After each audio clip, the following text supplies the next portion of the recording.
Olá! Nós estamos aqui na Canaçol hoje e vamos conversar com o médico Dr. Luiz Irene Quist, que é consultor de saúde aqui na entidade. Vamos falar um pouco sobre o coronavírus, que tem aí balançado as estruturas do mundo. Doutor, muito obrigada por nos atender e vir aqui conversar um pouco sobre a coronavírus. Como o senhor vê aí o coronavírus neste momento em Araraquara? Essa alternância de números, né? Isso. A patologia viral, ela normalmente evolui em ciclos. Certo. E o coronavírus, pela experiência que a gente tem em outras pandemias, né, não é diferente. Normalmente, a segunda onda que nós passamos aí é a pior. Certo. A terceira tende a ser um pouquinho melhor.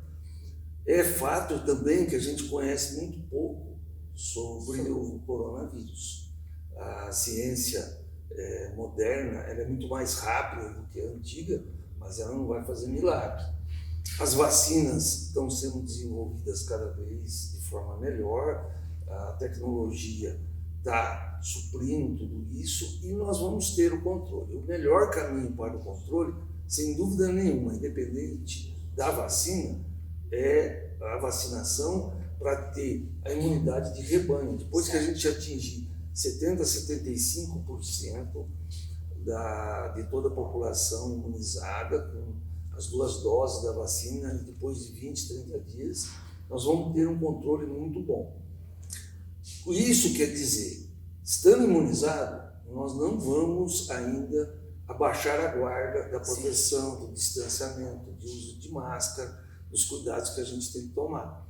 Por quê? A gente não conhece os escapes, tanto o escape imunológico que pode ter das variantes, né, quanto outras formas de contágio que ainda não estão bem claras, né? Hoje a gente sabe que a principal via é a saliva, são os perdigotos que a gente chama, que essa saliva, quando a gente fala, ela espirra, né? Sim.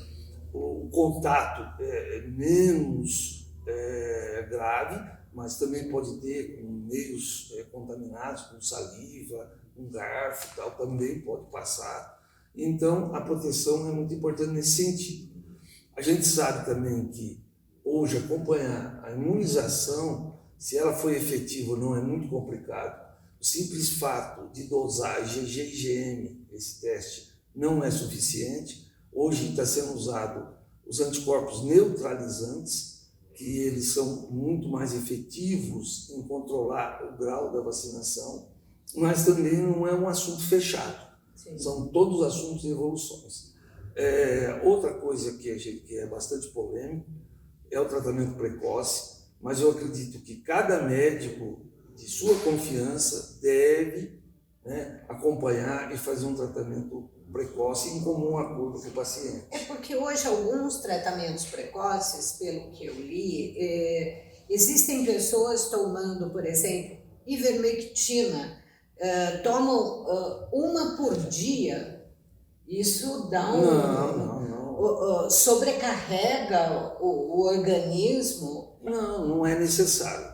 Normalmente, se for fazer um tratamento preventivo, que a gente fala, ou precoce, o preventivo é muito mais polêmico, né? Uhum. É ivermectina 3 comprimidos, dependendo do peso, a cada 15 dias. O precoce, ele é o mais importante, obviamente. A pessoa teve qualquer sintoma gripal, porque a patologia que antes era muito sintoma de falta de ar, de anosmia, né, que é perda do paladar, perda do cheiro, hoje ela mudou um pouco, ela está dando muito mais dor de garganta, sintomas gripais por causa das variantes. Sim. Então é muito mais difícil da pessoa especificar que é coronavírus. Uhum. Então é interessante a pessoa já procurar o médico, independente, antes de ficar pronto o exame, já fazer alguma coisa que, em comum acordo com o profissional, para ela fazer uma cobertura e inibir. Obviamente que nem todos os pacientes são iguais. Sim. Né? Mas ele fazendo uma inibição do vírus, que eu acredito que deva fazer, ele vai ter uma incidência de gravidade talvez menor. Isso não é um passaporte, não é uma coisa que tem uma evidência científica de alto grau.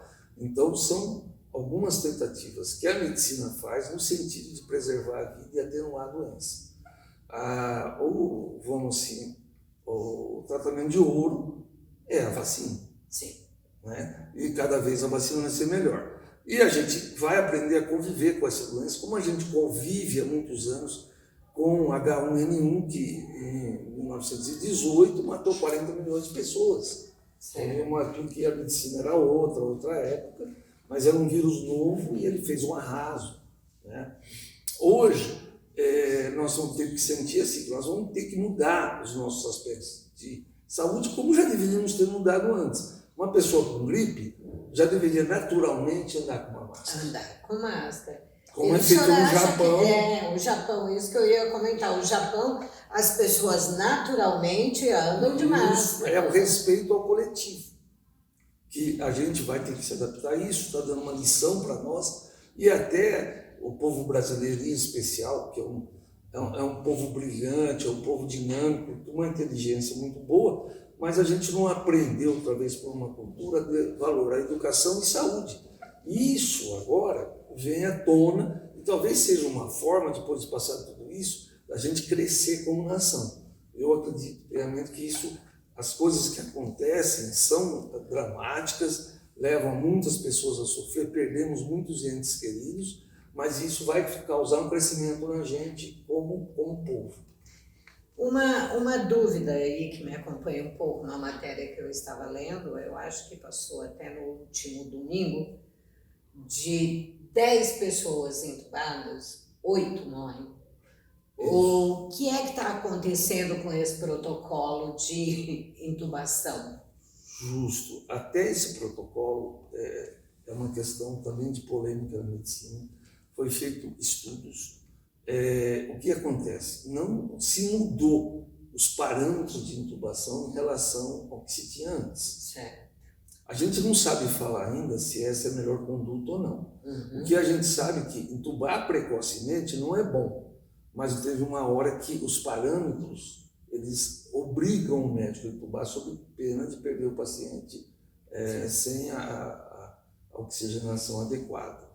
Então, o médico fica entre a cruz e a espada. Ele segura o máximo que tem. Hoje está se usando muito a VNI, que é se coloca um equipamento para se forçar uma respiração com hiperconcentração de oxigênio para tentar segurar máximo para ver se o paciente reverte e não precisa intubar. Mas nem sempre isso é possível.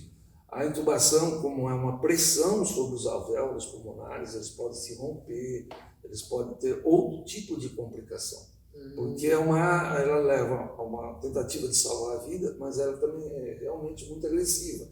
O fato do paciente ficar muito deitado leva a trombose, tem outras complicações, talvez evolui para uma traqueostomia depois de dias de intubação, que é outra agressão a um paciente já debilitado. Então, os desfechos são realmente desfavoráveis em muitos casos. O que é normal no UTI, que a gente não vivia antes, a gente não se preocupava. As nossas UTIs sempre tiveram com 90% a 100% de capacidade. Nós nunca tivemos UTI sobrando, principalmente no SUS. Sim. Com essa pandemia, a gente percebeu o seguinte: nós precisamos dar mais atenção para a nossa saúde. Eu acredito que isso vai ser o grande exemplo que vai ficar de alguma coisa boa de tudo isso de ruim que está acontecendo nesse momento, para toda a população do mundo, né? É um momento da gente pedir para Deus, ter oração, voltar no pensamento positivo, que isso passe, que a gente cresça com tudo isso. Né? É necessário que se cresça mesmo.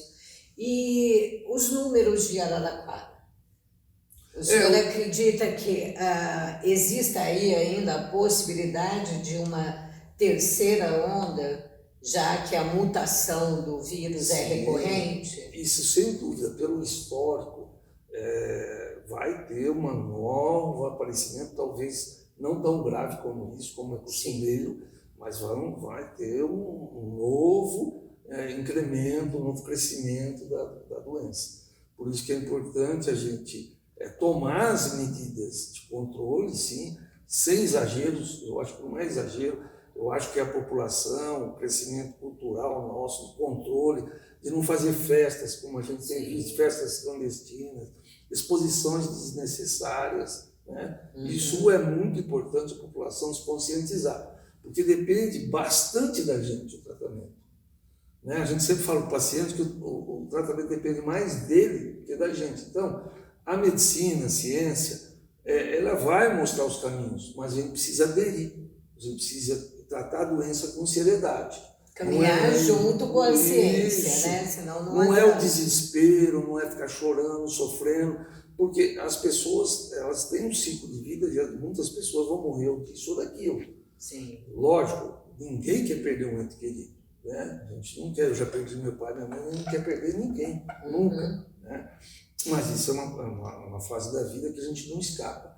Agora, por outro lado, a gente tem que levar assim a sério e cuidar um do outro, orientar e ter uma conduta responsável. Eu acho que esse é o momento. Nós vamos crescer novamente, mas se a gente tiver uma conduta responsável, nós vamos frear a pandemia juntamente com a vacinação. Tá certo, então, doutor. Muito obrigada pela sua participação. Obrigado pelo convite, tá?